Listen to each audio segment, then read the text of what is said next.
Hello, seniors. I am Dr. Robert Harrison.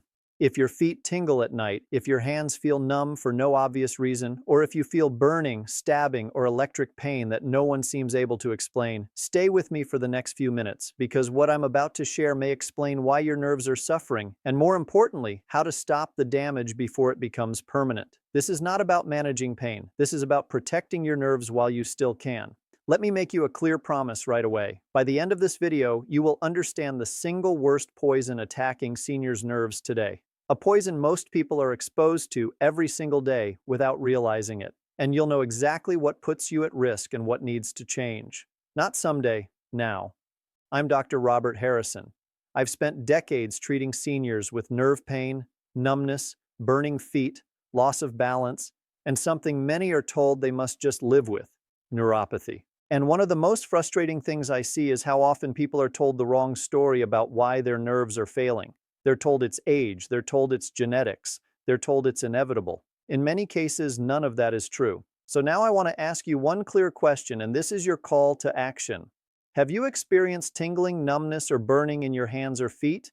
And did you realize blood sugar could be damaging your nerves even if you don't have diabetes? Write your answer in the comment section because awareness is the first line of defense, and once nerve damage crosses a certain line, we don't get second chances. Let me tell you about a patient named Frank. Frank was 68 years old, recently retired and still active, but his feet burned at night. His toes felt numb during the day. Sometimes he felt sharp electric pains that shot through his legs without warning. He was told it was probably aging, maybe circulation, maybe just one of those things. But when we dug deeper, we found something else. A daily exposure, something he thought was harmless, was slowly poisoning his nerves. When we removed it, the damage didn't reverse overnight, but it stopped getting worse, and that changed everything for him.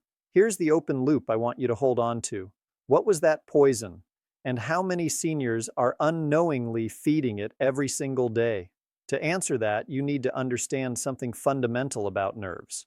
Nerves are living tissue.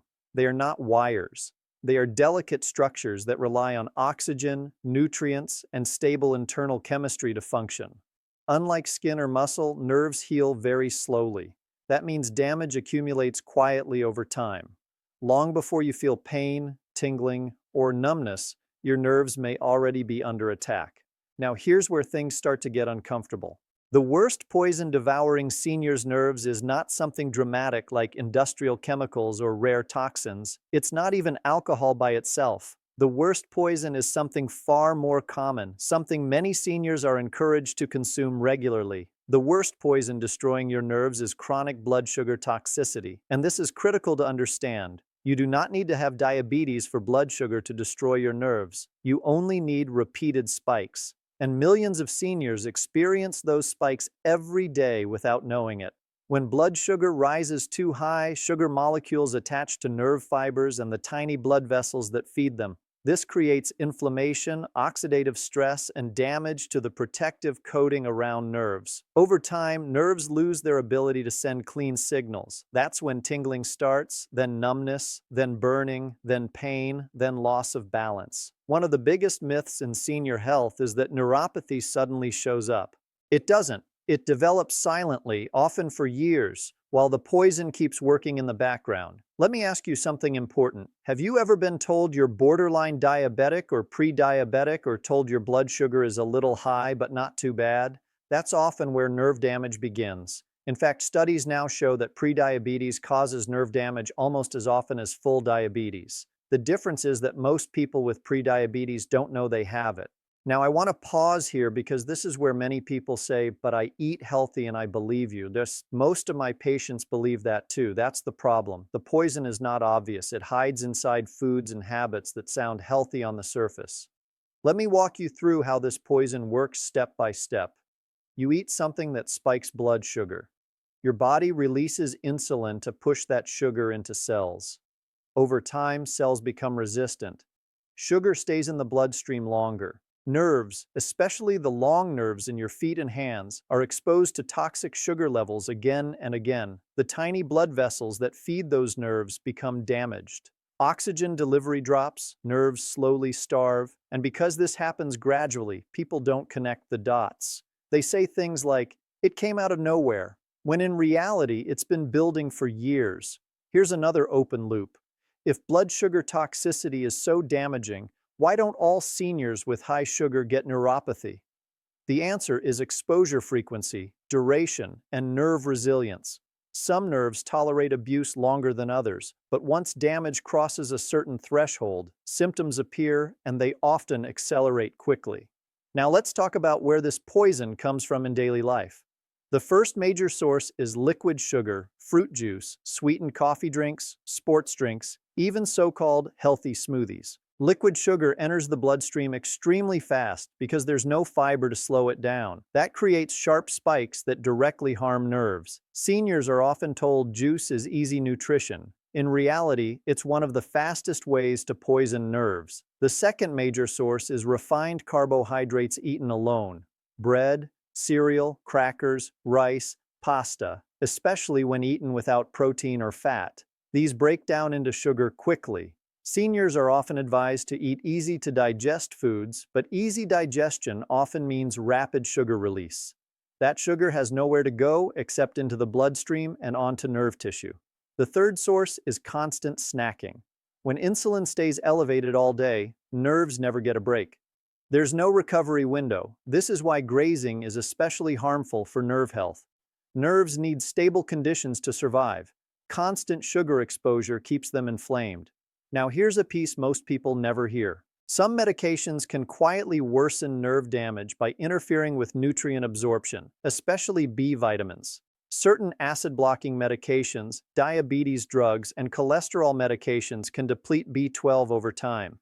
B12 is essential for maintaining the protective coating around nerves. Without it, nerves become fragile and misfire. Let me tell you about Susan. She had numb feet for years. Doctors blamed aging. When we tested her nutrient levels, she was severely deficient in B12. The cause wasn't her diet. It was a medication she had taken faithfully for years. Once corrected, her nerve damage stopped progressing. Not reversed, but stopped. And that made all the difference. Neuropathy is rarely caused by one thing alone. It's usually a combination of blood sugar toxicity, inflammation, nutrient depletion, and poor circulation. But blood sugar toxicity is the accelerant. It's the gasoline on the fire. This matters because nerves have a tipping point. Early damage may cause tingling or numbness. Later damage causes pain, balance problems, falls, and loss of independence. Once nerves die, they are extremely difficult to regenerate. That's why stopping the poison early is so critical. Here's the part I want you to hear clearly. Neuropathy is not always reversible, but in many cases, it is preventable from getting worse. And that alone can preserve your quality of life. Which brings us to the most important question. And this is where part 2 begins. If blood sugar toxicity is the poison, what neutralizes it? What protects nerves? And what simple changes can seniors make to stop nerve damage from progressing?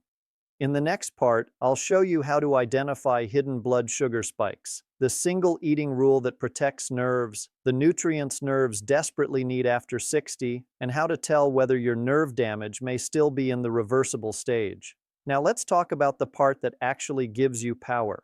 If chronic blood sugar toxicity is the poison quietly devouring your nerves, what neutralizes it? What protects nerve tissue? And what can you realistically do? Not as a medical professional, not as a fitness fanatic, but as a senior who wants less pain, better balance, and a future with more independence. This is where many people expect complicated answers. They expect extreme diets, expensive treatments, or miracle supplements. The truth is far simpler, and that's why it's so often overlooked. The first and most important step in protecting your nerves is stabilizing blood sugar, not aggressively lowering it, not chasing perfect numbers, but keeping it steady. Nerves don't need perfection, they need consistency. Every sharp spike in blood sugar is like a small chemical burn to nerve tissue. Fewer spikes mean less damage. That alone can slow or even halt progression. Here's the single most important rule I teach seniors with neuropathy. And it's one most people have never heard. Never eat carbohydrates alone. Not fruit, not bread, not crackers, not cereal. Carbohydrates eaten by themselves hit the bloodstream too fast. Sugar rises sharply. Insulin surges and nerve repair shuts down. But when carbohydrates are eaten with protein or healthy fat, absorption slows dramatically. The same food that harms nerves when eaten alone becomes far safer when eaten correctly.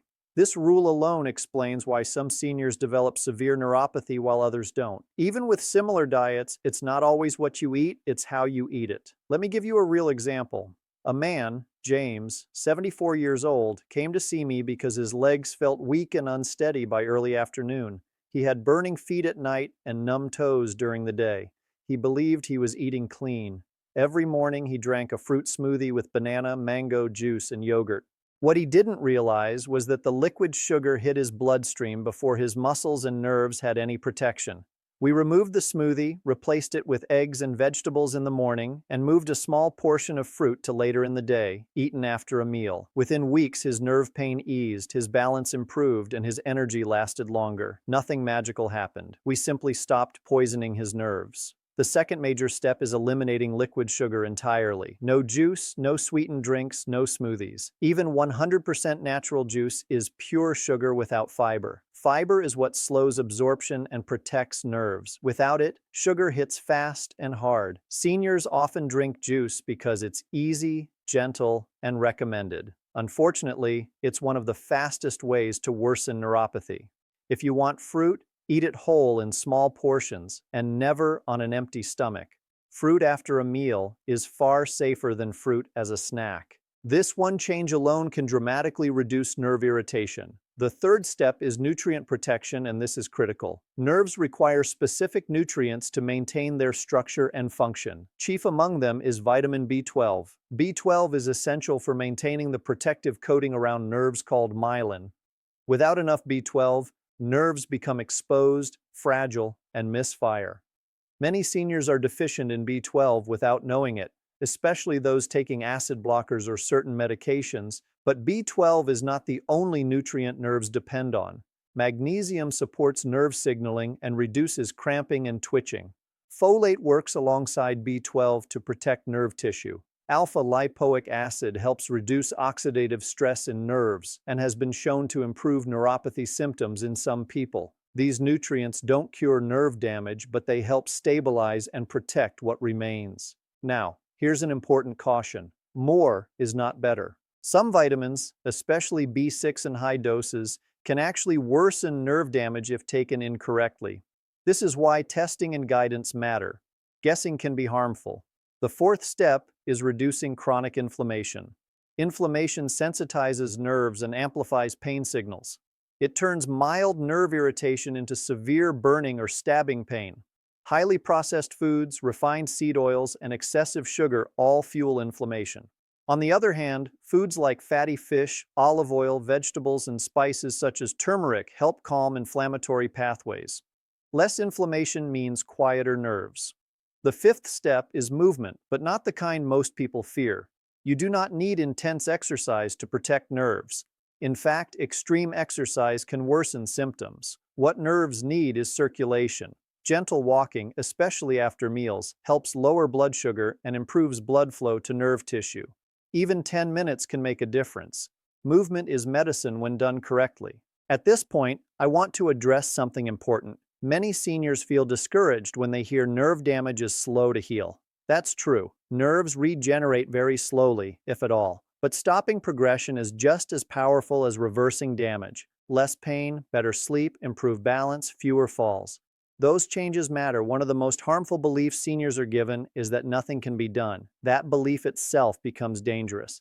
I've seen people give up early only to worsen rapidly because the poison was never removed. Let me share another story. A woman in her early 70s came to me using a cane. She felt unsteady and afraid of falling. She had been told her neuropathy was permanent. When we stabilized her blood sugar, corrected nutrient deficiencies, and removed liquid sugar from her diet, her nerve pain reduced enough that she no longer feared walking short distances. She didn't become pain-free, but she regained confidence. That's life-changing. This brings us to a crucial point. Neuropathy is not just about pain. It's about independence. It's about being able to feel the ground under your feet, to react quickly, to trust your legs. Once neuropathy progresses too far, the risk of falls rises sharply, and falls are one of the biggest threats to senior health and longevity. That's why timing matters. Early nerve damage responds better than advanced damage.